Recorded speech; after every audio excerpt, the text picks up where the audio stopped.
Question 1.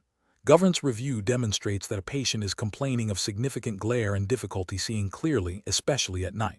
The paraoptometric is asked to identify the eye structure primarily responsible for the initial bending of light to focus it onto the retina.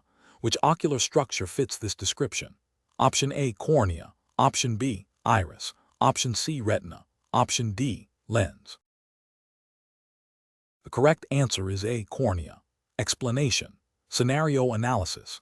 This scenario is professionally challenging because it requires the paraoptometric to accurately identify and describe the function of specific ocular structures based on a patient's reported symptoms.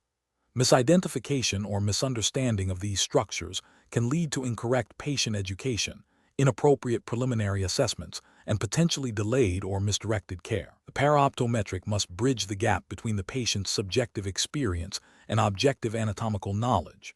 Correct approach analysis.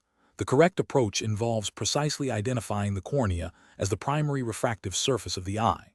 This is best professional practice because the cornea is responsible for a significant portion of the eye's focusing power. Understanding its role is crucial for explaining symptoms like blurred vision or glare, which are directly related to the cornea's clarity and shape. This aligns with the CPO's responsibility to provide accurate patient information and support the optometrist's diagnostic process by correctly identifying relevant anatomical structures. Incorrect approaches analysis. One incorrect approach is identifying the iris as the primary refractive surface. The iris controls pupil size and regulates light entry, but it does not refract light to focus it onto the retina. Misattributing refractive power to the iris would lead to incorrect patient explanations and a flawed understanding of the visual pathway. This demonstrates a failure to adhere to fundamental ophthalmic anatomy and physiology, a core competency for a CPO. Another incorrect approach is identifying the retina as the primary refractive surface. The retina is the light-sensitive tissue at the back of the eye where the image is formed and converted into neural signals. While essential for vision, it is not involved in the initial bending of light to focus it. Confusing the retina's role with that of a refractive element would indicate a significant misunderstanding of the visual process and the eye's optical system, violating professional standards of knowledge. A further incorrect approach is identifying the lens as the sole primary refractive surface. While the lens is a crucial refractive component, it is not the primary one. The cornea contributes significantly more refractive power. Focusing solely on the lens would be an incomplete and inaccurate description, failing to fully explain the optical system's function and potentially misleading the patient or the optometrist. This represents a lack of comprehensive anatomical and physiological understanding. Professional reasoning. Professionals should employ a systematic approach when faced with questions about ocular structures and their functions. This involves 1. Actively listening to and understanding the patient's reported symptoms. 2. Recalling and applying foundational knowledge of ocular anatomy and physiology. 3. Differentiating the specific roles of each ocular component within the visual pathway. 4. Communicating accurate and clear information to the patient and assisting the optometrist with precise terminology. When in doubt, consulting reliable resources or seeking clarification from the supervising optometrist is paramount to ensure patient safety and professional integrity. Question 2. Examination of the data shows a patient presenting with a complaint of a red, itchy right eye.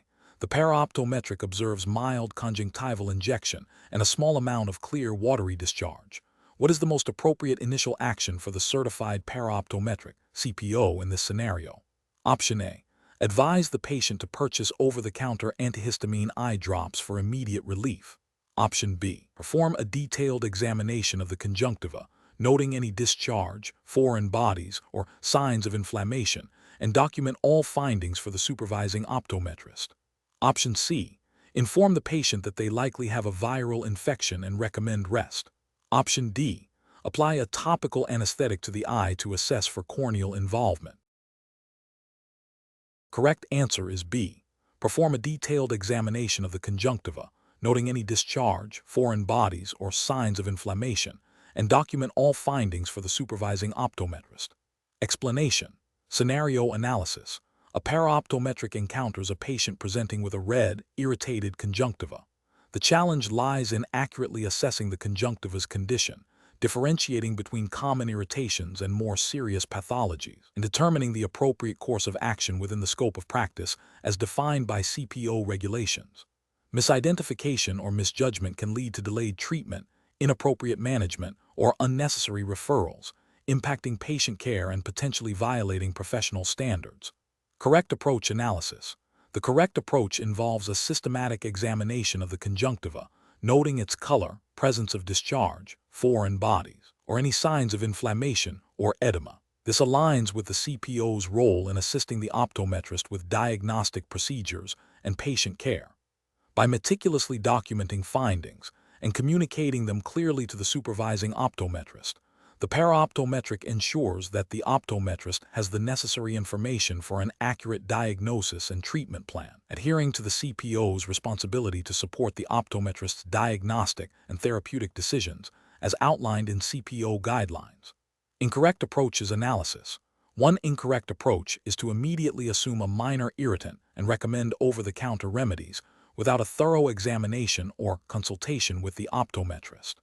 This bypasses the paraoptometric's duty to assist in diagnosis and can lead to overlooking a more significant condition, potentially violating CPO regulations regarding scope of practice and patient safety. Another incorrect approach is to provide a definitive diagnosis, such as allergic conjunctivitis, based solely on visual inspection. This oversteps the paraoptometric's authority, as diagnosis is the exclusive domain of the licensed optometrist.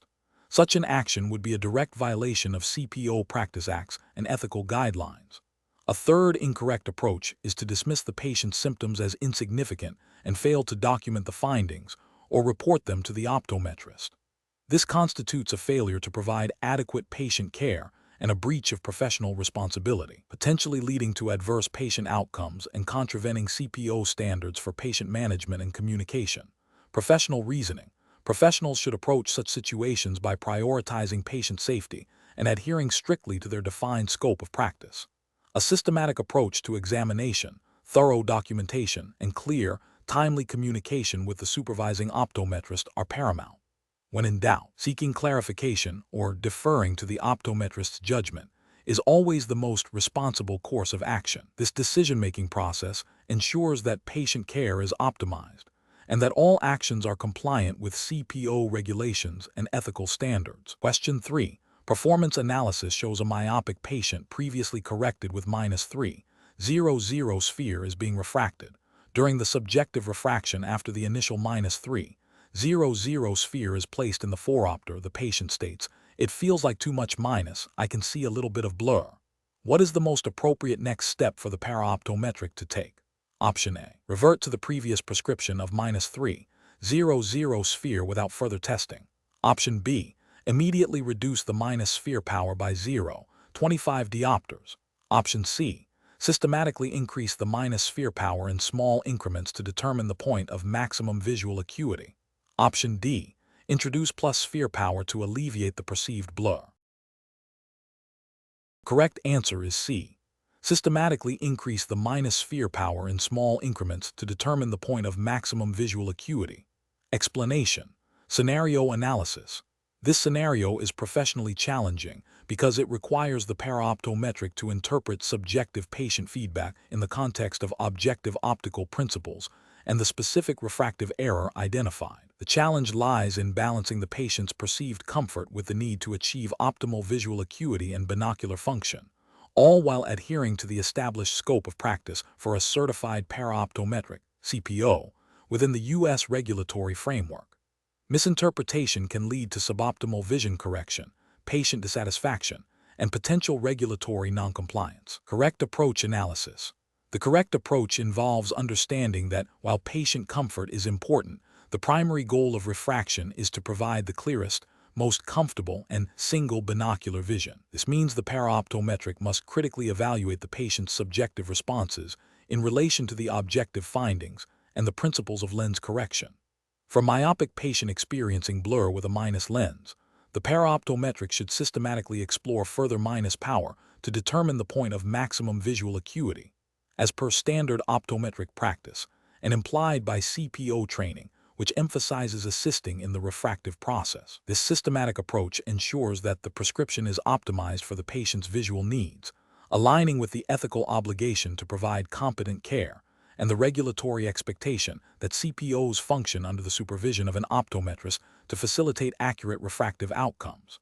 Incorrect approaches analysis. One incorrect approach is to immediately reduce minus power based solely on the patient's initial complaint of too much minus. This fails to acknowledge that some initial discomfort with minus power can be a normal part of the process as the eye accommodates to the new prescription, and it bypasses the crucial step of finding the true endpoint of best visual acuity. This could lead to an undercorrected prescription, resulting in persistent blur and visual strain, which is a failure to provide the best possible visual correction. Ethically, this is a failure to exercise due diligence in the refractive process. Another incorrect approach is to accept the patient's statement without further investigation and simply revert to a weaker minus lens or even a plus lens. This demonstrates a lack of understanding of the refractive principles for myopia and a failure to adhere to the systematic process of refraction. It prioritizes immediate subjective comfort over achieving optimal visual function, potentially leaving the patient with a prescription that does not adequately correct their refractive error. This could be seen as a breach of professional responsibility and a deviation from established optometric protocols. A third incorrect approach is to dismiss the patient's feedback entirely and insist on the initial prescription without further exploration. While the paraoptometric has a duty to follow established protocols, patient feedback is a critical component of the refractive process. Ignoring it without attempting to understand the source of the discomfort or exploring alternative lens powers demonstrates poor clinical judgment and a lack of patient-centered care. This could lead to patient dissatisfaction and a failure to achieve the desired visual outcome, potentially impacting the optometrist's ability to provide effective care. Professional reasoning. Professionals should employ a systematic decision-making framework that begins with understanding the patient's chief complaint and objective findings. This is followed by applying established optometric principles and protocols for refraction. Crucially, the process involves iterative patient feedback, but this feedback must be interpreted within the context of optical science and the goal of achieving optimal vision. The paraoptometric should be prepared to explore further lens powers based on patient responses, always aiming to refine the prescription to the point of maximum visual acuity and comfort, while remaining within their scope of practice and under the optometrist's supervision. Question 4. Strategic planning requires a paraoptometric to accurately assess a patient presenting with sudden onset of blurred vision and halos around lights. Considering the anatomy and physiology of the eye, which of the following diagnostic considerations is most directly related to the integrity of the corneal endothelium and its role in maintaining corneal clarity? Option A. Potential issue with the lens's refractive power due to changes in the ciliary body's muscular control. Option B. A dysfunction of the corneal endothelium's pump mechanism, impairing stromal hydration regulation. Option C. A possible compromise in the trabecular meshwork's drainage function, leading to elevated intraocular pressure. Option D. An abnormality in the photoreceptor cells of the retina, impacting light transduction. The correct answer is A. A potential issue with the lens's refractive power due to changes in the ciliary body's muscular control. Explanation.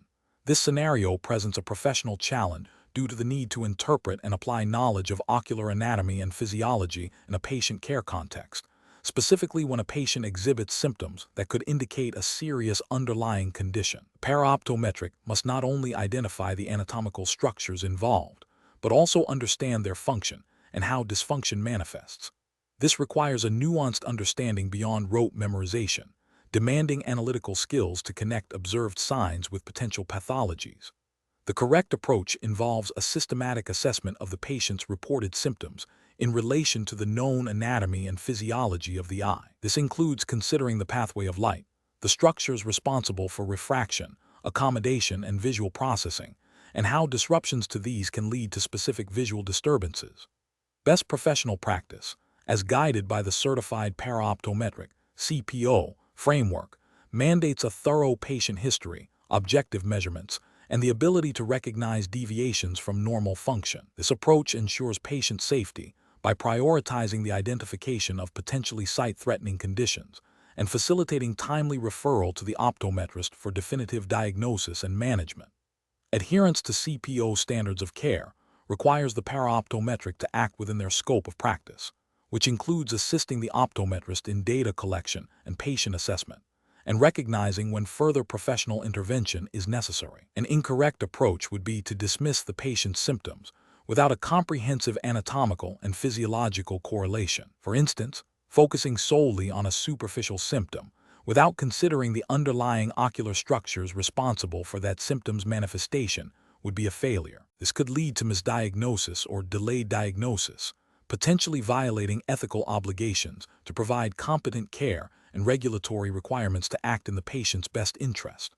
Another incorrect approach would be to offer a definitive diagnosis or treatment plan, which falls outside the paraoptometric scope of practice and would be a clear regulatory and ethical violation, undermining the optometrist's role and potentially harming the patient. Furthermore, relying on anecdotal information or generalized knowledge without applying it to the specific anatomical and physiological context of the patient's presentation would be unprofessional and potentially harmful.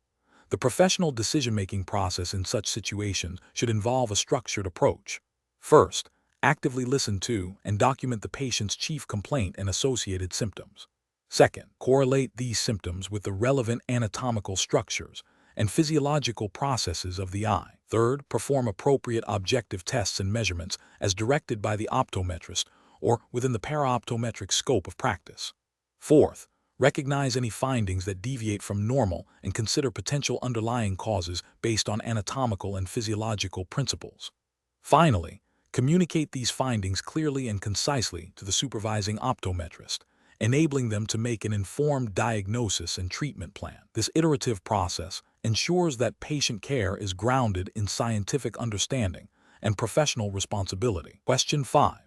Analysis of a patient's report of increased glare and visual fatigue after receiving new spectacles, despite objective refraction measurements appearing within normal limits, requires the paraoptometric to consider how the principles of reflection and refraction might be contributing to these subjective symptoms. Which of the following approaches best reflects a process optimization strategy for addressing this situation within the Certified Paraoptometric (CPO) framework?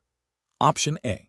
Engage the patient in a detailed discussion about their visual experience, correlating their reported symptoms with potential optical phenomena related to lens surface reflections and light scattering, and then propose lens adjustments or alternative lens designs to the supervising optometrist for consideration. Option B. Immediately recommend a completely different lens material and design without further discussion or consultation, assuming the current prescription is the sole cause of the issue. Option C. Focus exclusively on remeasuring the refractive error, assuming any visual discomfort is solely due to a slight inaccuracy in the initial refraction. Option D. Advise the patient that their symptoms are likely psychosomatic and that the new spectacles are optically correct based on the measurements. The correct answer is A. Engage the patient in a detailed discussion about their visual experience, correlating their reported symptoms with potential optical phenomena related to lens surface reflections and light scattering, and then propose lens adjustments or alternative lens designs to the supervising optometrist for consideration. Explanation. This scenario is professionally challenging because it requires a paraoptometric to interpret subjective patient feedback regarding visual comfort and clarity, which directly impacts the selection of corrective lenses.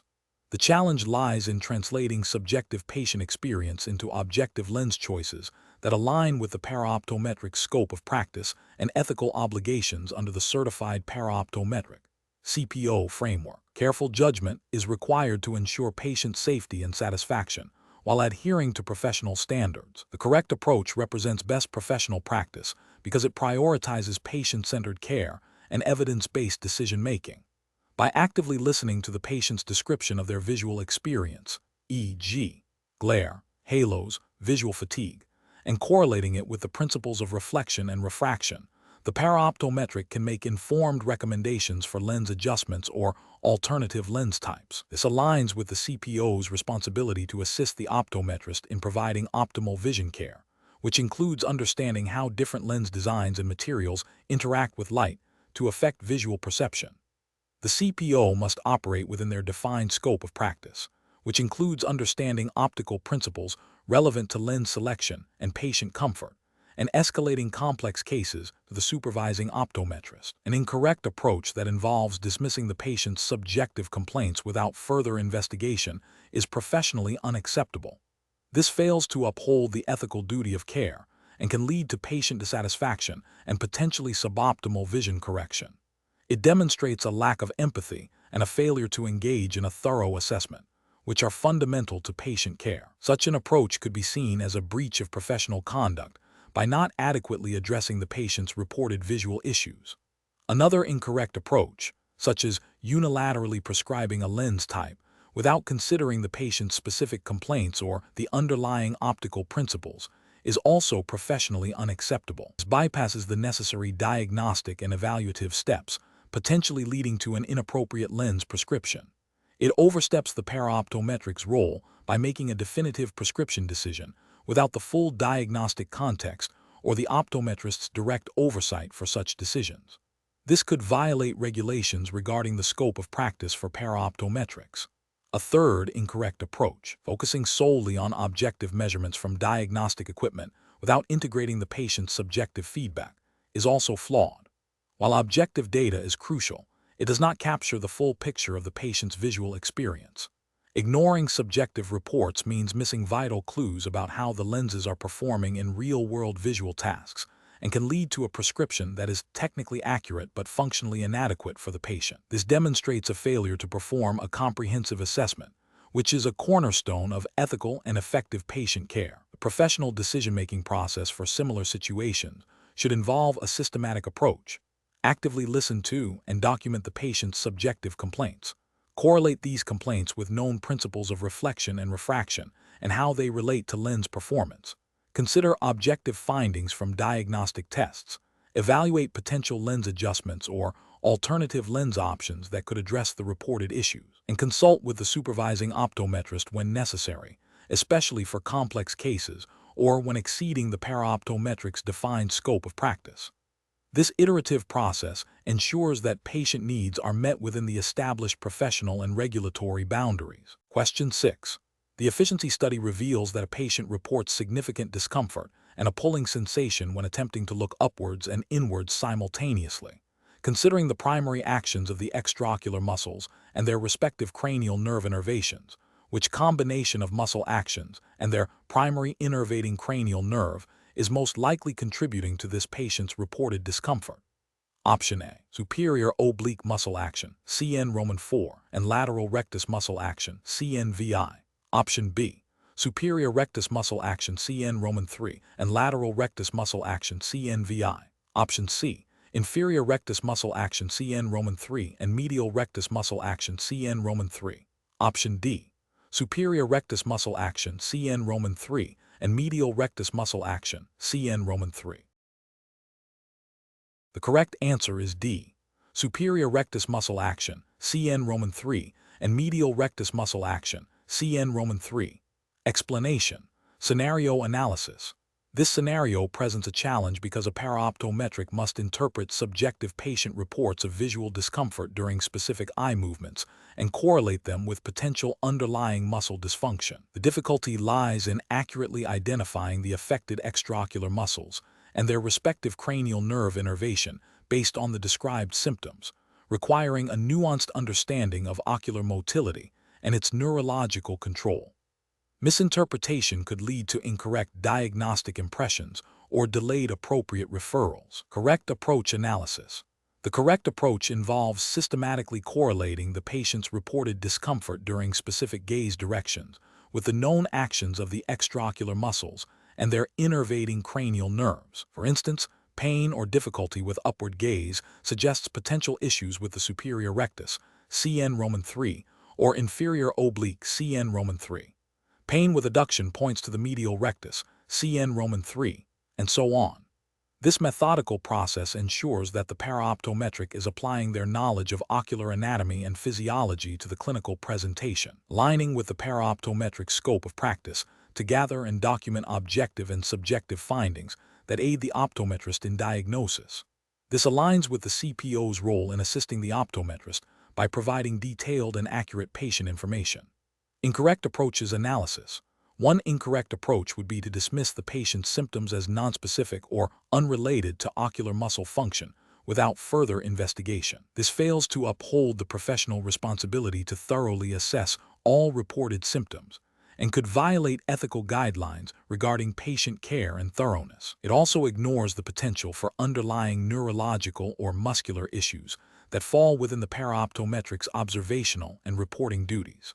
Another incorrect approach would be to immediately assume a specific diagnosis without a systematic evaluation of all possible muscle actions and their corresponding innervations. This demonstrates a lack of critical thinking and adherence to a diagnostic process, potentially leading to premature conclusions and overlooking other contributing factors. This bypasses the necessary steps of data gathering and correlation required for accurate assessment and could be seen as practicing beyond the scope of a paraoptometric's diagnostic capabilities. A third incorrect approach would be to focus solely on the subjective complaint without attempting to link it to objective anatomical or physiological principles. This would mean failing to utilize the paraoptometric's specialized knowledge of muscle actions and innervation, rendering the information gathered less valuable to the optometrist. This approach neglects the core competencies expected of a certified paraoptometric. Professional reasoning. Professionals should employ a systematic decision-making framework that begins with active listening to the patient's subjective complaints. This is followed by a structured assessment that attempts to elicit objective signs related to the reported symptoms. In this case, it would involve asking the patient to perform specific eye movements and noting any discomfort or limitations. The paraoptometric then correlates these findings with their knowledge of extraocular muscle actions and their cranial nerve innervation. If the findings suggest a potential issue, the paraoptometric should accurately document these observations for the optometrist, who will then make the definitive diagnosis and treatment plan. This process emphasizes evidence-based practice and adherence to professional scope. Question 7. Cost-benefit analysis shows that investing in advanced optical coherence tomography (OCT) imaging for optic nerve assessment can improve early detection rates, but requires significant paraoptometric training. A patient presents with intermittent blurred vision and a mild, nonspecific headache. During the examination, the paraoptometric observes subtle asymmetry in the optic disc margins and a slightly increased cup-to-disc ratio in one eye, which are not definitively indicative of pathology, but are outside the typical range of normal variation. The paraoptometric must decide how to proceed with documenting and reporting these findings. Option A. Inform the patient directly that the optic nerve findings suggest a potential issue and advise them to seek further specialist consultation immediately. Option B. Conclude that the findings are likely benign given the patient's mild symptoms and proceed with the rest of the examination without highlighting the optic nerve observations in the report. Option C. Record the optic nerve findings as normal to avoid causing unnecessary patient anxiety, as the symptoms are nonspecific and the findings are not clearly pathological. Option D. Document the subtle optic nerve findings meticulously, noting their deviation from typical norms and correlating them with the patient's reported symptoms, and then present this comprehensive report to the supervising optometrist for further evaluation. The correct answer is D. Document the subtle optic nerve findings meticulously, noting their deviation from typical norms and correlating them with the patient's reported symptoms, and then present this comprehensive report to the supervising optometrist for further evaluation. Explanation. This scenario presents a professional challenge because the paraoptometric must interpret subtle optic nerve findings in the context of a patient's subjective symptoms and the potential for serious underlying pathology.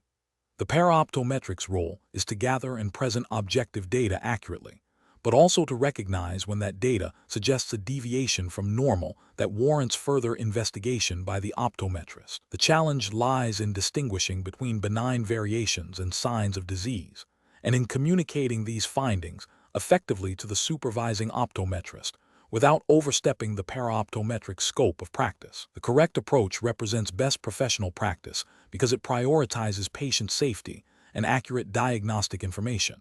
By meticulously documenting the observed optic nerve characteristics, including any pallor, disc edema, or cupping, and correlating these with the patient's reported symptoms, The Paraoptometric provides the optometrist with a comprehensive and objective basis for further evaluation. This aligns with the Certified Paraoptometric (CPO) certification's emphasis on accurate data collection and reporting to support the optometrist's diagnostic and treatment decisions. As outlined in the CPO practice guidelines, which stress the importance of detailed and precise observation and recording of ocular structures. An incorrect approach that involves dismissing the findings as insignificant due to the patient's mild symptoms would be a regulatory and ethical failure. This could lead to a delay in diagnosis and treatment of potentially sight-threatening conditions, violating the CPO's duty of care and the ethical principle of do no harm. Another incorrect approach, such as attempting to diagnose the condition independently or recommending specific treatments, would be a direct violation of the paraoptometric scope of practice, which is strictly defined by state or jurisdictional regulations. Paraoptometrics are trained to assist, not to independently diagnose or prescribe. Failing to report subtle but potentially significant optic nerve changes to the supervising optometrist is a failure to adhere to professional standards of care and could be considered negligence. The professional decision-making process for similar situations involves a systematic approach. 1. Thoroughly assess and document all objective findings, paying close attention to any deviations from normal anatomy. 2. Correlate objective findings with the patient's subjective complaints. 3. Consult relevant CPO practice guidelines and ethical codes to understand the scope of practice and reporting requirements. 4. Clearly and concisely communicate all findings and observations to the supervising optometrist, highlighting any areas of concern. 5. Avoid making independent diagnoses or treatment recommendations. Question 8. Research into a patient's reported visual disturbances, including intermittent blurring and transient flashes of light in their peripheral vision, has been conducted. The paraoptometric has gathered objective data from visual acuity, pupillary light reflexes, and confrontation visual fields. What is the most appropriate next step for the paraoptometric in managing this patient's case, considering the potential implications for the visual pathway? Option A. Document the subjective symptoms but do not attempt to link them to the objective findings, leaving the interpretation entirely to the optometrist without any preliminary synthesis. Option B. Advise the patient that intermittent blurring and flashes of light are common and usually resolve on their own without further investigation. Option C. Focus solely on the objective visual acuity measurements, as these are the most critical indicators of visual function. Option D. Correlate the patient's subjective visual symptoms with the objective findings from the visual pathway examination to identify potential patterns and inform the optometrist's assessment. The correct answer is D. Correlate the patient's subjective visual symptoms with the objective findings from the visual pathway examination to identify potential patterns and inform the optometrist's assessment. Explanation. Scenario analysis. This scenario is professionally challenging because it requires the paraoptometric to interpret subjective patient-reported symptoms in the context of objective visual pathway findings. The patient's description of visual disturbances, while potentially vague, could indicate a significant neurological issue affecting the visual pathway. The paraoptometric must bridge the gap between the patient's experience and the anatomical/physiological understanding of vision, ensuring that no critical information is overlooked or misinterpreted, which could delay diagnosis and appropriate referral. Correct approach analysis.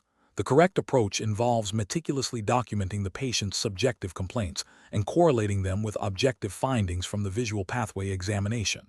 This aligns with the Certified Paraoptometric (CPO) scope of practice, which emphasizes accurate data collection and observation to support the optometrist's diagnostic process.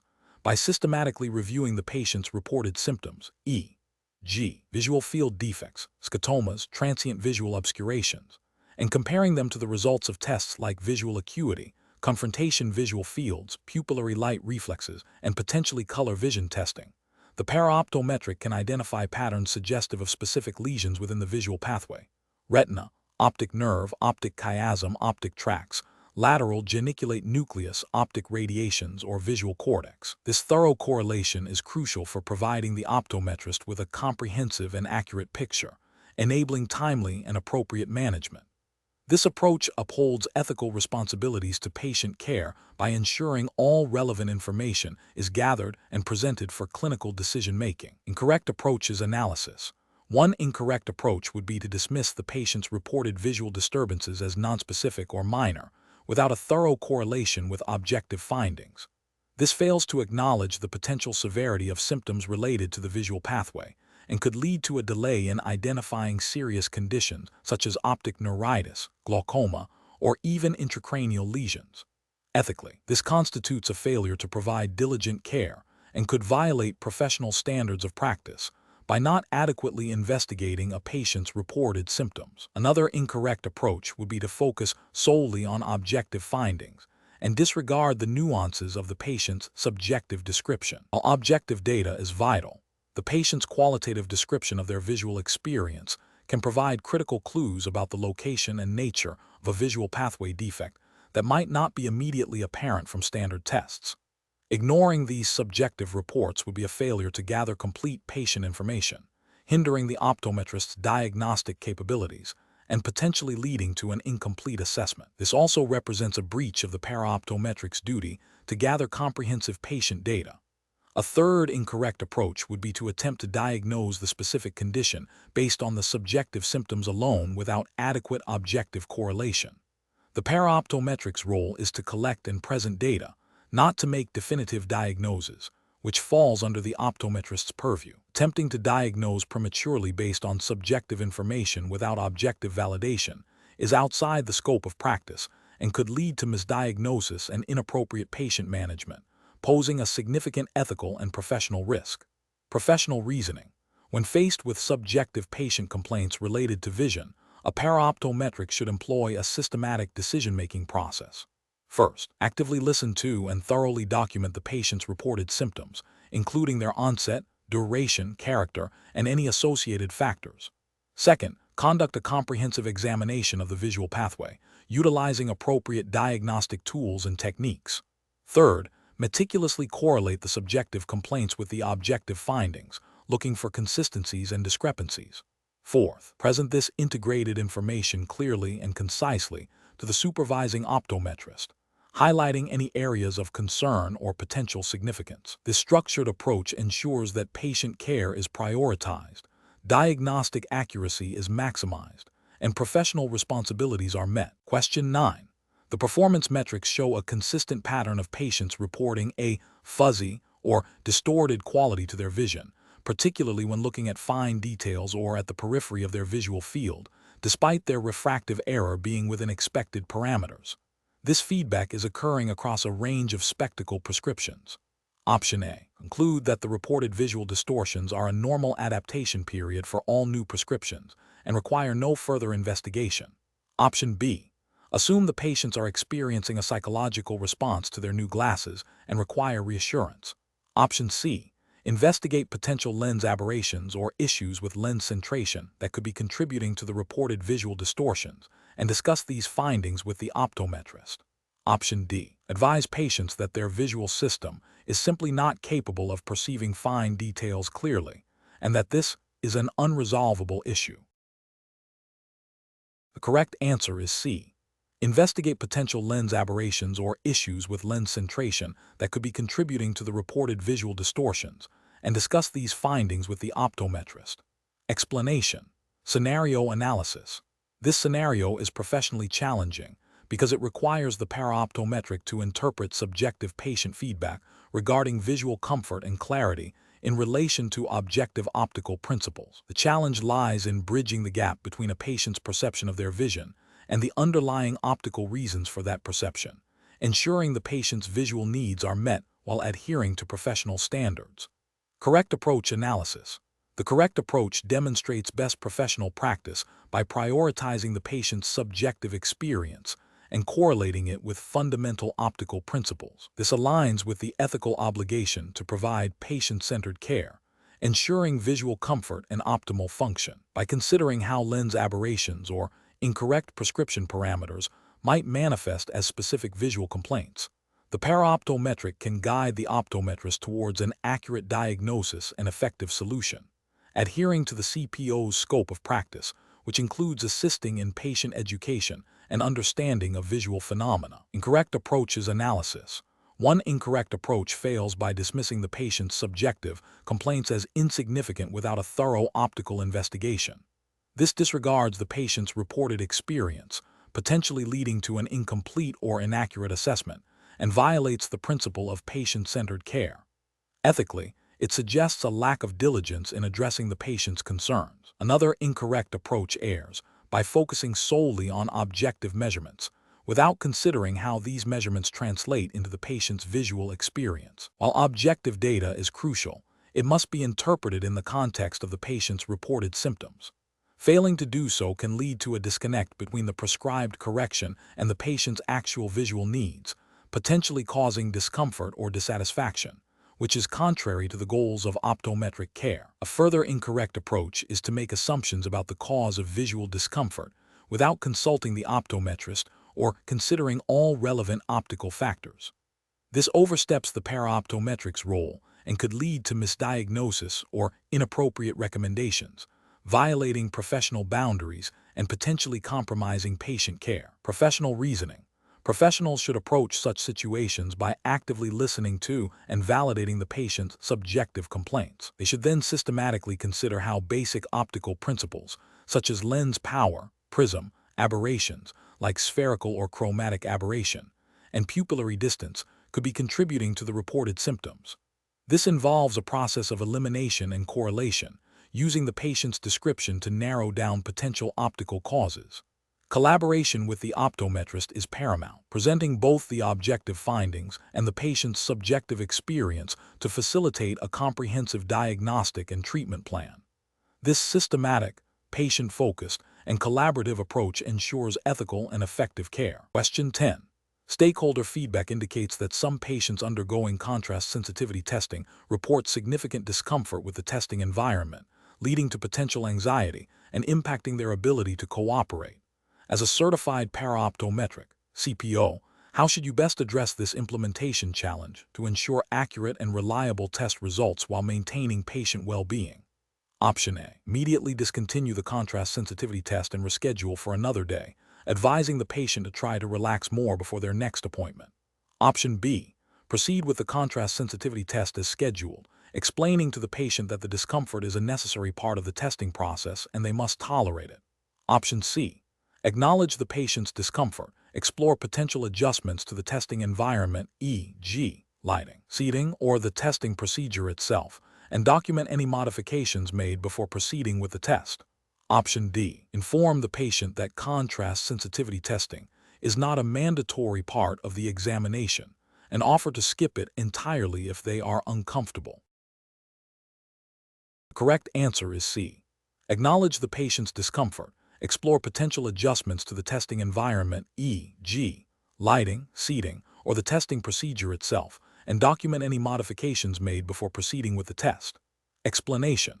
This scenario presents a professional challenge because it requires a paraoptometric to balance patient comfort and cooperation with the need for accurate and reliable contrast sensitivity testing, which is crucial for diagnosing and managing various visual conditions.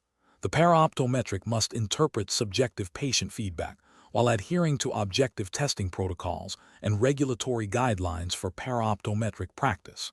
The correct approach represents best professional practice because it prioritizes patient well-being and data integrity. By acknowledging the patient's discomfort and attempting to mitigate it through adjustments to the testing environment and procedure, the paraoptometric demonstrates empathy and a commitment to obtaining the most accurate results possible.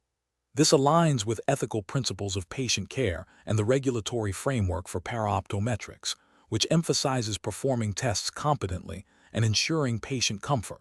Furthermore, documenting the patient's feedback and any adjustments made is essential for maintaining a complete and accurate patient record, which is a regulatory requirement. An incorrect approach that involves proceeding with the test, despite significant patient distress, without attempting to alleviate it fails to uphold the ethical duty of care. This could lead to unreliable test results due to patient anxiety or an inability to focus, potentially misguiding subsequent clinical decisions. Ethically, it breaches the principle of beneficence. From a regulatory standpoint, it could be seen as a failure to perform the test competently and with due consideration for the patient's condition.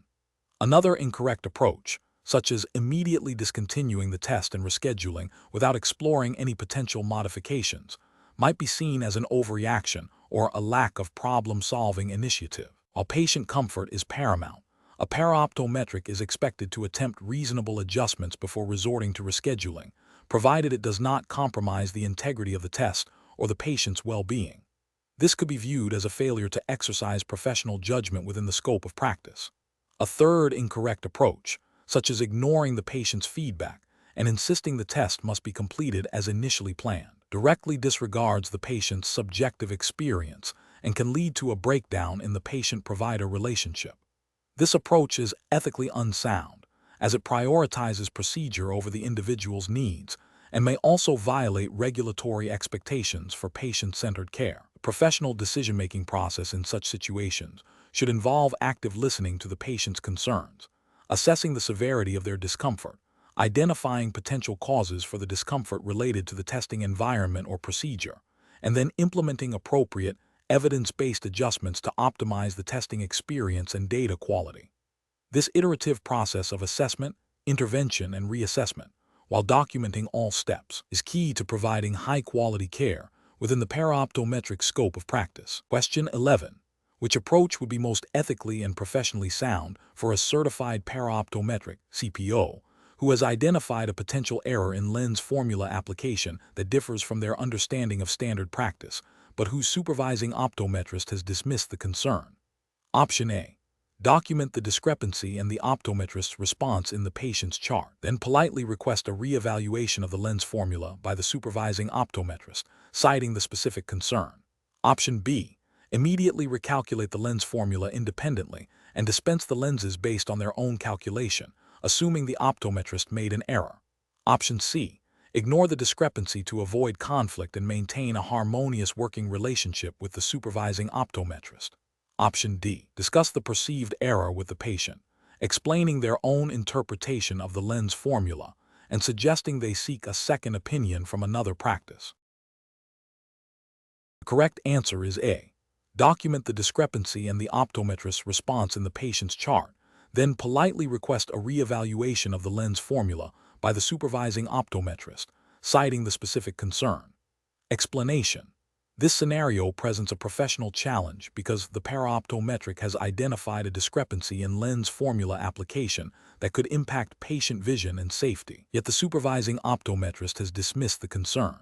The paraoptometric must balance their professional responsibility to patient care with the hierarchical structure of the optometric practice. Careful judgment is required to ensure patient well-being is prioritized without undermining professional relationships or exceeding the scope of practice. The correct approach represents best professional practice because it upholds the paraoptometric's ethical duty to patient care and aligns with the principles of professional integrity. By documenting the concern and seeking further clarification or a second opinion through appropriate channels, the paraoptometric acts responsibly. This adheres to the implicit expectation within the certified paraoptometric (CPO) framework that paraoptometrists will advocate for patient needs and maintain a high standard of care, even when faced with disagreement. It demonstrates a commitment to accuracy and patient safety, which are paramount in optometric practice. An incorrect approach that involves immediately overriding the supervising optometrist's decision without further discussion or documentation would be professionally unacceptable. This could be seen as insubordination and a failure to follow established practice protocols, potentially leading to errors and undermining the optometrist's authority. Another incorrect approach, such as ignoring the discrepancy due to fear of reprisal, represents a significant ethical failure. This directly compromises patient safety and violates the paraoptometric's duty of care, as it allows a potential vision impairment to go unaddressed. Furthermore, discussing the discrepancy with the patient directly before a resolution is reached with the optometrist could breach patient confidentiality and create unnecessary anxiety, representing a failure in professional communication and patient management. Professionals should employ a decision-making framework that prioritizes patient safety and ethical conduct. This involves clearly identifying the concern, documenting observations, communicating respectfully with the supervising practitioner, and, if the concern remains unresolved, escalating the issue through appropriate practice channels or seeking guidance from professional bodies if necessary. This systematic approach ensures that patient welfare is the primary consideration, while maintaining professional decorum and adhering to regulatory guidelines. Question 12. The review process indicates that a patient presenting for a routine eye examination begins to exhibit signs of significant discomfort and visual disturbance during the initial visual acuity testing, making it difficult for them to maintain fixation. What is the most appropriate immediate course of action for the Certified Paraoptometric (CPO)? Option A. Continue with the visual acuity testing, encouraging the patient to try their best despite their discomfort to obtain the most complete data possible. Option B. Immediately terminate the examination and reschedule for another day, assuming the patient is too unwell to proceed. Option C. Pause the visual acuity testing, inquire about the nature of the patient's discomfort, and consult with the supervising optometrist for guidance on how to proceed. Option D. Proceed with modified visual acuity testing, based on the paraoptometric's own judgment of the patient's symptoms, without consulting the supervisor. The correct answer is C. Pause the visual acuity testing, inquire about the nature of the patient's discomfort, and consult with the supervising optometrist for guidance on how to proceed. Explanation. This scenario presents a professional challenge because the paraoptometric must balance the immediate need for patient comfort and accurate data collection with the overarching responsibility to adhere to established clinical protocols and regulatory guidelines for risk assessment. The paraoptometric's judgment is critical in determining the appropriate course of action when faced with a patient exhibiting signs of distress that could impact the reliability of standard testing procedures.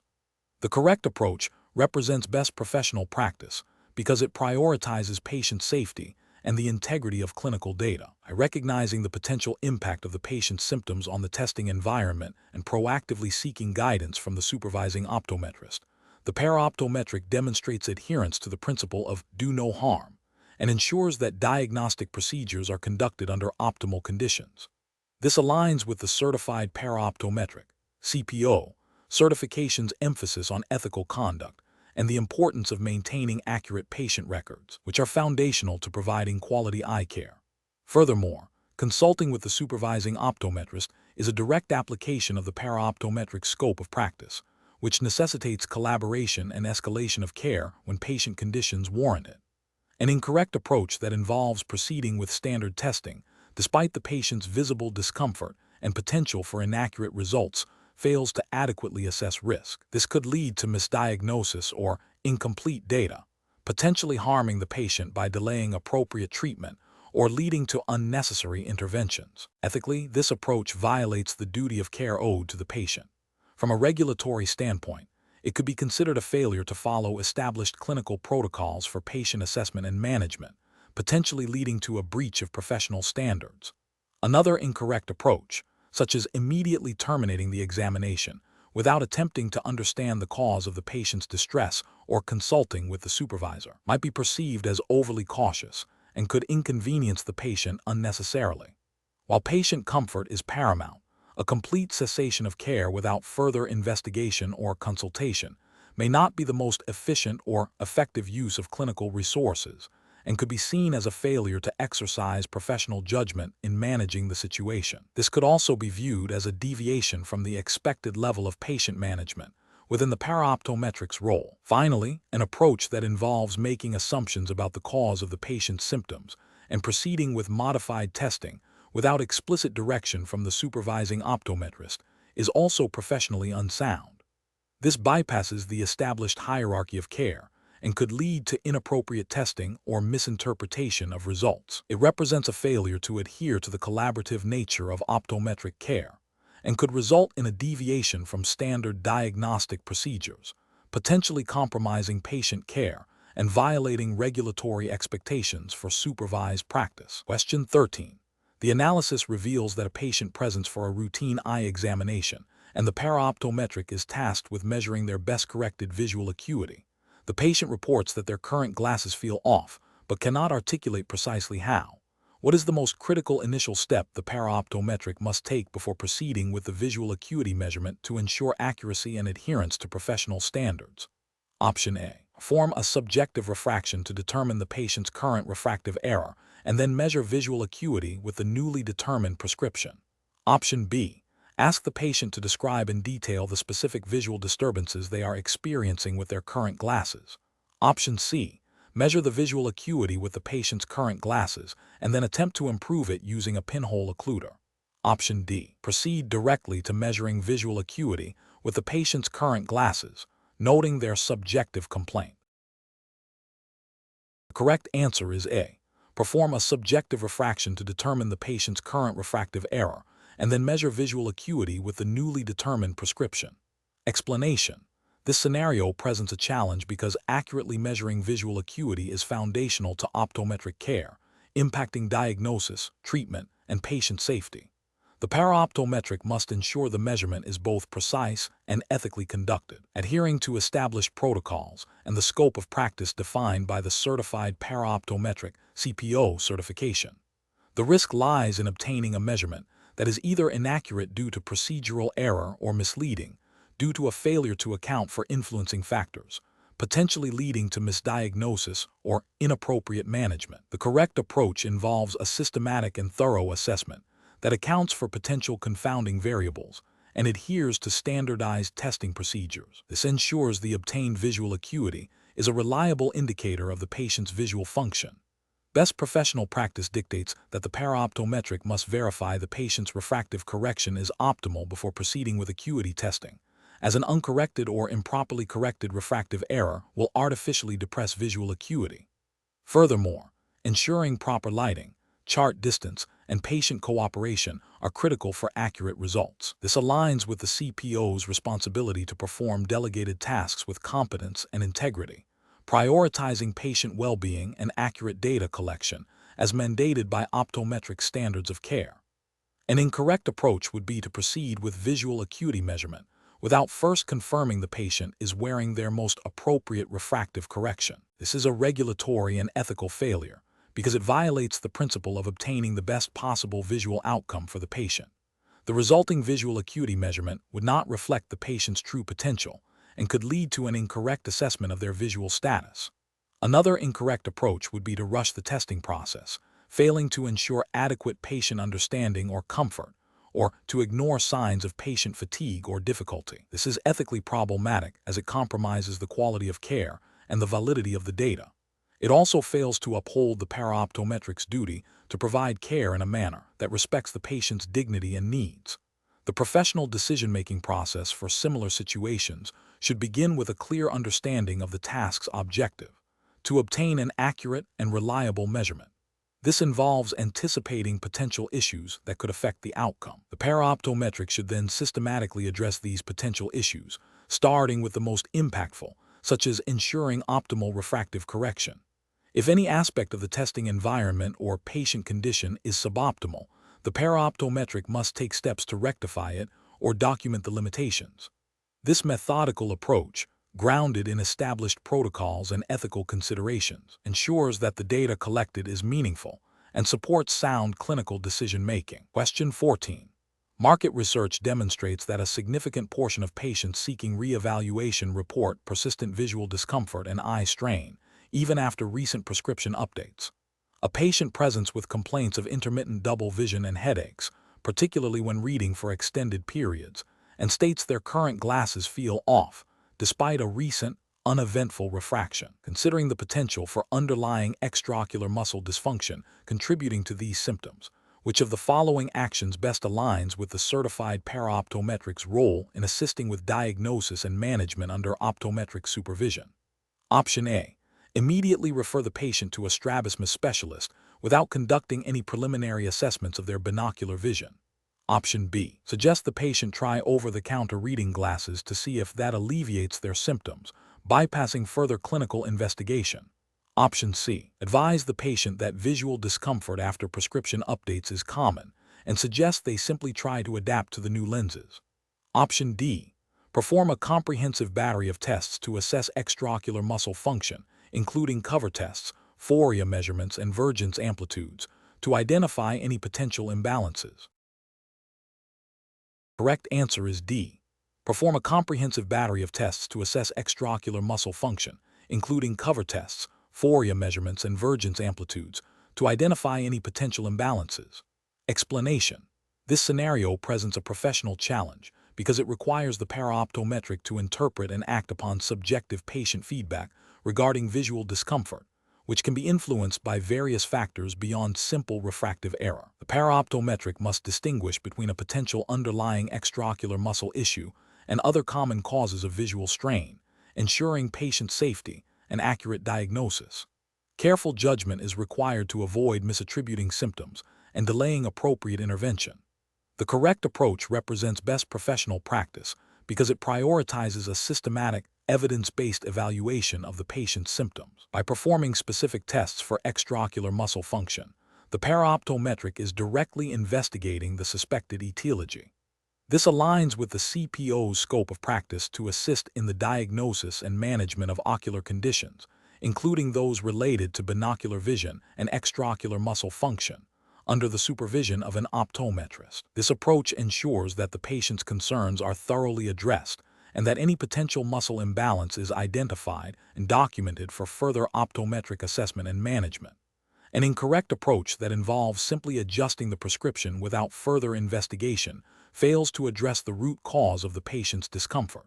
This could lead to continued symptoms, patient dissatisfaction, and a failure to diagnose a potentially treatable condition, like a vergence insufficiency or decompensating foria. Ethically, this approach could be considered negligent as it does not involve a diligent effort to ascertain the cause of the patient's complaint.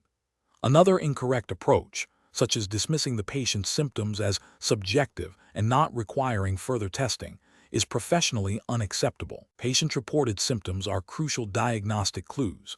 Ignoring them or failing to investigate them adequately violates the ethical obligation to provide comprehensive patient care and can lead to a breakdown in the patient-provider relationship. This also bypasses the paraoptometric's role in assisting with the diagnostic process.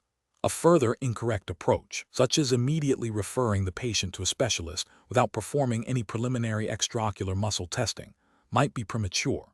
While referral is sometimes necessary, the paraoptometric has a role in gathering initial diagnostic information. This approach could lead to unnecessary costs and delays for the patient if the issue is something that can be assessed and managed at the primary optometric care level. It also fails to utilize the paraoptometric's training in assisting with binocular vision assessments. Professional decision-making process for similar situations should involve a thorough patient history, including detailed questioning about the nature, timing, and triggers of visual discomfort. This should be followed by a systematic examination, including appropriate tests to evaluate visual acuity, refractive error, and crucially in this case, extraocular muscle function and binocular vision status. If preliminary findings suggest an extraocular muscle issue, further targeted testing should be performed. The paraoptometric should then communicate these findings clearly to the supervising optometrist to facilitate an accurate diagnosis and appropriate management plan. Question 15. Market research demonstrates that patients experiencing symptoms suggestive of a blocked tear duct, such as excessive tearing or discharge, often seek immediate solutions. A patient presents to your clinic reporting these symptoms and expresses a strong desire for a quick remedy to alleviate their discomfort. As a certified paraoptometric CPO, what is the most appropriate course of action? Option A. Recommend a specific over-the-counter lubricating eye drop and advise the patient to try it for a week before considering further action. Option B. Suggest that the patient try warm compresses and gentle massage of the tear duct area at home as a primary treatment. Option C. Conduct a thorough assessment of the patient's lacrimal system within your scope of practice and refer them to an optometrist or ophthalmologist for definitive diagnosis and management. Option D. Advise the patient that their symptoms are likely minor and will resolve on their own without intervention. The correct answer is C. Conduct a thorough assessment of the patient's lacrimal system within your scope of practice and refer them to an optometrist or ophthalmologist for definitive diagnosis and management. Explanation: this scenario presents an ethical dilemma for a certified paraoptometric (CPO) regarding the management of a patient's lacrimal system issue, specifically a suspected blocked tear duct. The challenge lies in balancing the patient's immediate desire for a quick fix with the CPO's professional responsibility to provide accurate diagnosis, appropriate treatment, and adhere to scope of practice limitations. The CPO must navigate the potential for misdiagnosis, the risks associated with recommending unproven or inappropriate interventions, and the importance of maintaining patient trust through transparent and evidence-based care. The correct approach involves a thorough clinical assessment of the patient's lacrimal system, including a detailed history, visual inspection, and potentially basic functional tests within the CPO's scope of practice. This assessment should then inform a referral to the appropriate licensed eye care professional, optometrist, or ophthalmologist for definitive diagnosis and management. This aligns with the CPO's role as a supportive member of the eye care team, ensuring patients receive care from the most qualified practitioner for their specific condition. It upholds ethical principles of patient welfare, professional competence, and integrity by prioritizing accurate diagnosis and appropriate treatment pathways. Adhering to the scope of practice defined by relevant regulatory bodies is paramount. An incorrect approach would be to recommend over-the-counter eye drops or home remedies without a definitive diagnosis from a licensed practitioner. This fails to address the underlying cause of the blocked tear duct, potentially delaying necessary medical intervention and allowing the condition to worsen. It also risks misinterpreting symptoms, leading to inappropriate self-treatment. Ethically, this breaches the duty of care by not ensuring the patient receives appropriate medical evaluation. Another incorrect approach would be to suggest a specific surgical or advanced medical treatment without being a licensed optometrist or ophthalmologist. This oversteps the CPO's scope of practice and could lead to patient confusion or the pursuit of inappropriate interventions. It undermines the professional hierarchy and the established pathways for patient care, potentially causing harm and violating regulatory boundaries. A third incorrect approach would be to dismiss the patient's concerns without a proper assessment or to provide a vague and unhelpful response. This demonstrates a lack of professional engagement and fails to uphold the commitment to patient care. It can erode patient trust and lead them to seek advice from less qualified sources. The professional decision-making process for similar situations should involve a systematic approach. 1. Patient presentation. Understand the patient's chief complaint and any reported symptoms related to the lacrimal system. 2. Assessment within scope. Perform a thorough examination and gather relevant history, staying strictly within the defined scope of practice for a CPO. 3. Differential diagnosis consideration. While not diagnosing, consider potential causes of the symptoms to guide the next steps. 4. Referral pathway. Identify the appropriate licensed professional optometrist or ophthalmologist for definitive diagnosis and management based on the assessment. 5. Patient education. Clearly explain the findings, the rationale for referral, and what the patient can expect from the referral. 6. Documentation. Meticulously document all findings, actions taken, and communication with the patient. Question 16. During the evaluation of a patient presenting with symptoms suggestive of compromised ocular circulation, which of the following explanations best describes the role of blood supply to the eye and its potential impact on vision, while remaining within the scope of a certified paraoptometric? Option A. The ophthalmic artery branches into the central retinal artery, which supplies the inner layers of the retina, and the ciliary arteries, which supply the uvea and outer retina. Any issues with these arteries will directly cause blindness. Option B. The blood supply to the eye is primarily responsible for carrying waste products away from the ocular tissues, and when this process is impaired, vision can be affected. Option C. The eye's blood supply is like a plumbing system. If a pipe gets clogged, the water can't get through, and the part of the eye that pipe serves won't get what it needs. Option D. The eye receives its vital nutrients and oxygen through a complex network of blood vessels, including the central retinal artery and vein, which nourish the retina and optic nerve. Disruptions or narrowing in these vessels can lead to reduced blood flow, potentially causing vision loss or transient visual disturbances. Correct answer is D. The eye receives its vital nutrients and oxygen through a complex network of blood vessels, including the central retinal artery and vein, which nourish the retina and optic nerve. Disruptions or narrowing in these vessels can lead to reduced blood flow, potentially causing vision loss or transient visual disturbances. Explanation. This scenario presents a professional challenge because the paraoptometric must interpret and communicate complex physiological information to a patient while ensuring accuracy and patient understanding. The blood supply to the eye is a critical component of ocular health, and any deviation can have significant implications.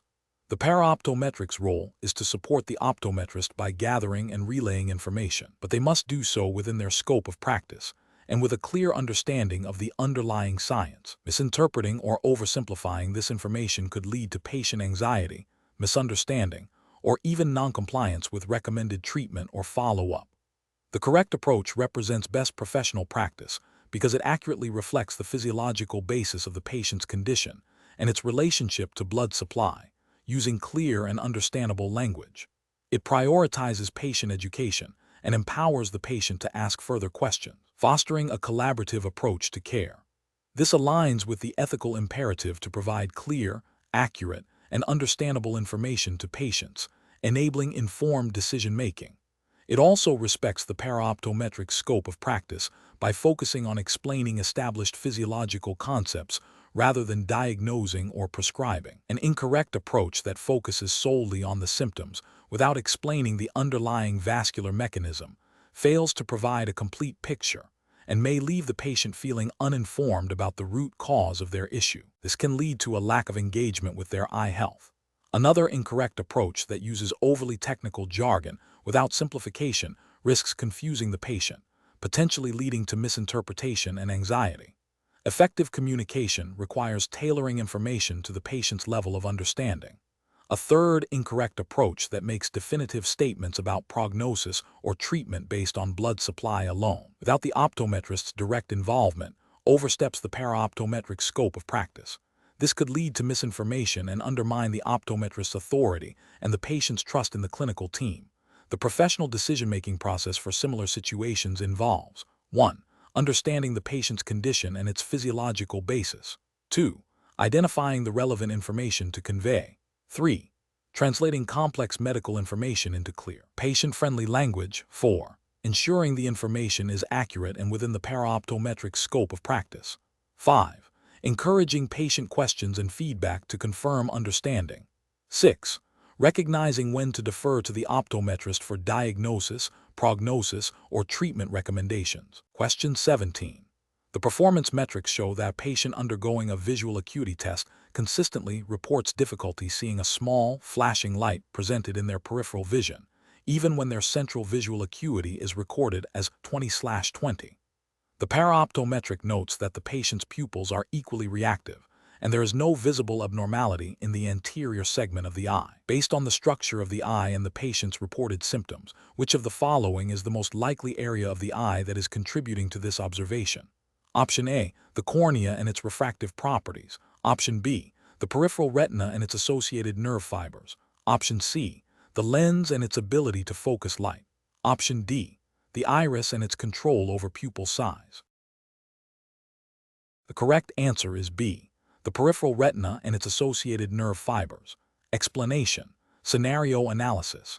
This scenario presents a professional challenge because the paraoptometric is observing a patient's response to a visual stimulus that is directly related to the function of a specific ocular structure. Misinterpreting the patient's reaction could lead to an incorrect assessment of visual acuity or field, potentially delaying or misdirecting further diagnostic steps. The paraoptometric must rely on their understanding of ocular anatomy and physiology to accurately interpret the observed behavior. Correct approach analysis. The correct approach involves recognizing that the patient's difficulty in perceiving the stimulus in the peripheral visual field, while maintaining clear central vision, points to a potential issue with the retina's peripheral photoreceptors or the optic nerve's peripheral fibers. This aligns with the paraoptometric scope of practice, which includes assisting in visual field testing and understanding the implications of findings related to the eye's structure and function. This approach demonstrates a commitment to accurate observation and interpretation within the established professional guidelines for paraoptometric practice, ensuring that patient care is based on sound anatomical and physiological understanding. Incorrect approach is analysis. One incorrect approach would be to dismiss the patient's peripheral visual complaints as insignificant, focusing solely on central visual acuity. This fails to acknowledge the comprehensive nature of visual function and the importance of the entire visual pathway, including the peripheral retina and optic nerve. Ethically, this could be considered a failure to provide thorough patient care. Another incorrect approach would be to immediately assume a specific disease process without further investigation or consultation. While the observation is suggestive, jumping to a diagnosis is outside the paraoptometric scope and could lead to miscommunication with the optometrist or ophthalmologist. This represents a failure to adhere to the defined roles and responsibilities within the optometric team. A third incorrect approach would be to attribute the issue to a refractive error without considering the specific nature of the visual field deficit. Refractive errors primarily affect the clarity of vision by how light is focused on the retina, not typically by creating a distinct peripheral visual field defect in the manner described. This demonstrates a lack of understanding of how different ocular structures contribute to vision and could lead to an inaccurate report. Professional reasoning. When faced with such observations, a paraoptometric should follow a systematic decision-making process. First, accurately document the patient's reported symptoms and observed responses. Second, correlate these findings with their knowledge of ocular anatomy and physiology, considering which structures are responsible for the observed visual function. Third, report these findings clearly and concisely to the supervising optometrist or ophthalmologist, highlighting the specific observations and their potential implications. This ensures that the patient receives appropriate and timely care based on accurate information and within the paraoptometric's defined scope of practice. Question 18. The performance metrics show a slight increase in patient-reported diplopia and intermittent blurred vision. A patient presents with these complaints, along with a new onset of difficulty swallowing and a noticeable drooping of one eyelid. Which of the following paraoptometric actions best addresses these findings in accordance with CPO guidelines? Option A. Perform a standard visual acuity and refraction, and if vision is corrected to 20/20, inform the patient that there is no significant visual issue. Option B. Suggest the patient schedule a follow-up appointment in 6 months to reevaluate the symptoms if they persist. Option C. Advise the patient that these symptoms are common with eye strain and recommend over-the-counter artificial tears and rest. Option D. Conduct a comprehensive cranial nerve examination, paying close attention to the oculomotor, trochlear, abducens, and facial nerves, and document all findings meticulously for referral. The correct answer is D. Conduct a comprehensive cranial nerve examination, paying close attention to the oculomotor, trochlear, abducens, and facial nerves, and document all findings meticulously for referral. Explanation. This scenario is professionally challenging because it requires the paraoptometric to accurately assess and interpret patient symptoms that could indicate a serious neurological issue, specifically related to cranial nerve function. The paraoptometric must differentiate between common, benign visual complaints and those that might signal a more significant underlying problem, requiring immediate referral. This demands a thorough understanding of cranial nerve anatomy, function, and the clinical signs associated with their dysfunction. The correct approach represents best professional practice because it prioritizes patient safety and timely diagnosis. By recognizing the potential significance of the patient's reported symptoms and proceeding with a systematic cranial nerve assessment, the paraoptometric is acting within their scope of practice to gather crucial diagnostic information. This proactive approach, followed by appropriate referral when indicated, aligns with the Certified Paraoptometric (CPO) certification's emphasis on comprehensive patient care and the ethical obligation to act in the patient's best interest. This adheres to the general principles of optometric care, which require diligent assessment and appropriate management of patient conditions. An incorrect approach of dismissing the symptoms as minor would be a significant regulatory and ethical failure. It demonstrates a lack of diligence in patient assessment and could lead to delayed diagnosis and treatment of potentially serious conditions affecting cranial nerves, such as optic neuritis, affecting the optic nerve, cranial nerve Roman II, or issues with extraocular muscle control, affecting cranial nerves Roman III, Roman IV, and VI. Failure to adequately investigate could violate professional standards of care and potentially lead to patient harm. Another incorrect approach of attempting to diagnose and manage a suspected neurological condition without appropriate training or scope of practice would also be a regulatory and ethical violation. Paraoptometrics are trained to assist, gather data, and recognize potential issues, not to independently diagnose complex neurological disorders. This overstepping of boundaries could lead to misdiagnosis or inappropriate treatment, jeopardizing patient well-being and violating professional conduct guidelines. Professionals should use a decision-making framework that begins with a thorough patient history, noting any new or unusual symptoms. This should be followed by a systematic and comprehensive examination, including specific tests relevant to the reported symptoms. If the examination reveals findings that are outside the scope of routine optometric care or suggest a potential underlying systemic or neurological issue, the next critical step is to consult with and refer to the appropriate specialist. In this case, likely a physician or neurologist, while documenting all findings and actions meticulously. Question 19. Regulatory review indicates that a patient recently diagnosed with age-related macular degeneration, AMD, during their examination, is expressing significant anxiety and asking for detailed information about the condition, its progression, and available treatment options. As a certified paraoptometric CPO, what is the most appropriate and compliant course of action? Option A. Provide a comprehensive explanation of AMD, including potential treatment strategies and expected outcomes based on general knowledge. Option B. Advise the patient to research AMD extensively on the internet and make their own informed decisions regarding treatment. Option C. Reassure the patient that AMD is a common condition and they will gradually learn more about it as their condition progresses. Option D. Offer to schedule a follow-up appointment with the optometrist to discuss the diagnostic findings and treatment options in detail. The correct answer is D. Offer to schedule a follow-up appointment with the optometrist to discuss the diagnostic findings and treatment options in detail. Explanation. Scenario analysis. This scenario is professionally challenging because it requires the paraoptometric to balance the patient's immediate desire for information with the ethical and regulatory obligation to ensure that information provided is accurate, comprehensive, and delivered by the appropriate professional. The patient's anxiety about their diagnosis and potential treatment options necessitates a sensitive yet precise response. The paraoptometric must recognize the boundaries of their scope of practice while still offering support and guidance within those limits. Correct approach analysis. The correct approach represents best professional practice because it adheres strictly to the certified paraoptometric CPO scope of practice and ethical guidelines. By offering to schedule a follow-up appointment with the optometrist to discuss the diagnostic findings and treatment options, the paraoptometric ensures that the patient receives information directly from the licensed practitioner who is qualified to interpret diagnostic results, explain complex medical conditions like age-related macular degeneration, AMD, and prescribe or recommend treatment. This upholds the principle of patient autonomy by empowering the patient with accurate information from the most authoritative source, while also respecting the professional hierarchy and regulatory framework. It also demonstrates a commitment to patient safety by avoiding the provision of potentially incomplete or misinterpreted information.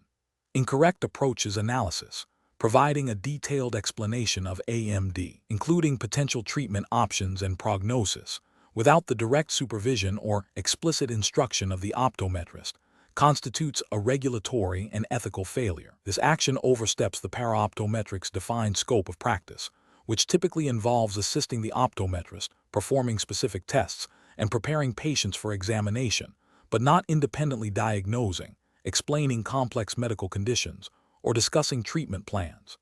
This could lead to patient misinformation, anxiety, and potentially inappropriate self-management decisions, violating the duty of care. Suggesting that the patient research AMD online and make their own decisions about treatment, while seemingly empowering, is an abdication of professional responsibility. The paraoptometric has a duty to guide the patient towards accurate and reliable information and professional consultation. Directing a patient to unsupervised online resources for a serious condition like AMD, without first ensuring they have received a proper diagnosis and explanation from the optometrist, can expose them to misinformation, unverified treatments, and undue stress. This fails to meet the ethical standard of providing appropriate patient education and support. Dismissing the patient's concerns and stating that AMD is a common condition that they will learn about over time, without offering further assistance or a clear path to obtaining information, is unprofessional and ethically deficient. This approach lacks empathy and fails to acknowledge the patient's distress and need for clear, accurate information. It neglects the paraoptometric's role in facilitating patient understanding and access to care, potentially leaving the patient feeling unsupported and uninformed about a significant health concern. Professional reasoning. When faced with a patient seeking information about a diagnosis like AMD, the paraoptometric should follow a structured decision-making process. First, identify the patient's immediate need and emotional state. Second, assess the request against the established scope of practice and regulatory guidelines for a CPO. Third, determine if the request falls within the paraoptometric's authorized duties. If the request involves interpretation of diagnostic findings, explanation of medical conditions, or discussion of treatment options, the appropriate action is to defer to the licensed optometrist. Fourth, communicate clearly and empathetically with the patient, explaining the next steps in a way that is reassuring and informative, such as scheduling a follow-up with the doctor. This process ensures that patient care is delivered safely, ethically, and in compliance with all applicable regulations. Question 20. The audit findings indicate that a paraoptometric, when encountering a patient with a visually significant cataract, provided the patient with a detailed pamphlet on surgical cataract removal and discussed the typical recovery timeline, without direct optometrist consultation on the patient's specific case. Which of the following represents the most appropriate course of action for the paraoptometric in this scenario, aligning with best practices and regulatory guidelines for a certified paraoptometric? Option A. Advise the patient that their cataract is not yet severe enough for surgery and suggest they return in a year for re-evaluation. Option B. Document the observed cataract characteristics and the patient's subjective visual complaints, and then relay this information to the optometrist for diagnosis and treatment planning, while also providing optometrist-approved general educational materials about cataracts and their management. Option C. Focus solely on objective measurements of the cataract's density and location, and wait for the optometrist to initiate any patient education. Option D. Provide the patient with a detailed pamphlet on surgical cataract removal and discuss the typical recovery timeline, as this is a common patient concern. Correct answer is B. Document the observed cataract characteristics and the patient's subjective visual complaints, and then relay this information to the optometrist for diagnosis and treatment planning, while also providing optometrist-approved general educational materials about cataracts and their management. Explanation. The audit findings indicate a potential gap in the paraoptometric's understanding of cataract progression and patient education, which is a common and professionally challenging area. Patients often present with varying degrees of visual impairment due to cataracts, and their understanding of the condition, its impact on daily life, and available management options can differ significantly. This requires the paraoptometric to not only accurately assess the cataract, but also to effectively communicate complex information in an understandable manner, ensuring the patient is well informed for decision-making. The correct approach involves a comprehensive assessment of the cataract's impact on the patient's visual function and quality of life, followed by clear, patient-centered education. This aligns with the Certified Paraoptometric (CPO) scope of practice, which emphasizes assisting the optometrist in patient care, including patient education and data collection. Best professional practice dictates that the paraoptometric should document the observed cataract characteristics and the patient's subjective visual complaints, and then relay this information to the optometrist for diagnosis and treatment planning. Crucially, the paraoptometric should also provide preliminary, optometrist-approved educational materials or verbal explanations about cataracts, their typical progression, and the importance of regular monitoring, without making definitive treatment recommendations. This ensures the patient is empowered with knowledge and prepared for the optometrist's examination and discussion. An incorrect approach would be to provide definitive prognoses or treatment recommendations. This oversteps the paraoptometric scope of practice, as only the licensed optometrist can diagnose, prescribe treatment, and provide definitive prognoses. Such actions could lead to patient anxiety, misinformed decisions, and potential liability. Another incorrect approach would be to dismiss the patient's visual complaints or downplay the significance of the cataract, even if it appears mild. This fails to acknowledge the subjective impact of visual changes on a patient's quality of life and could lead to delayed diagnosis of significant progression or other coexisting ocular conditions. Furthermore, solely relying on objective measurements without considering the patient's functional limitations would be an incomplete assessment, failing to capture the full picture of how the cataract affects the individual. The professional decision-making process for similar situations should involve a clear understanding of the CPO's defined scope of practice and ethical guidelines. When faced with a patient presenting with a cataract, the paraoptometric should prioritize accurate data collection and patient-centered communication. This involves active listening to the patient's concerns, performing objective tests as directed, and documenting findings meticulously. The paraoptometric should then present this information to the optometrist and, under the optometrist's supervision and guidance, provide educational support. If unsure about the appropriate level of information to provide or the scope of their role, the paraoptometric should always consult with the supervising optometrist.